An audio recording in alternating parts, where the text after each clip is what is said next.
এই হলো গিয়া একটা, এই তিনটা এই জায়গায়।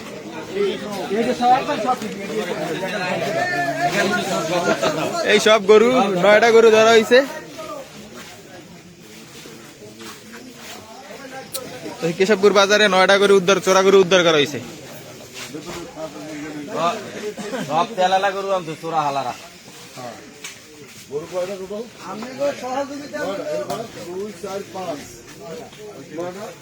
যদি কেউ চিনে থাকেন বা পরিচিত মনে হয়, কেশবপুর বাজার এসে দেখতে পারেন, যোগাযোগ করে আইসা দেখতে পারেন। দেখে যদি কেউ চেনা মনে হয় তাইলে প্রমাণ দিয়ে নিয়ে যেতে পারবেন গরু।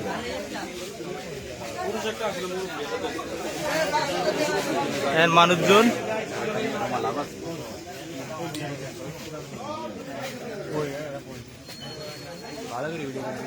আর ভিডিও করা লাগবে না, ভালো করে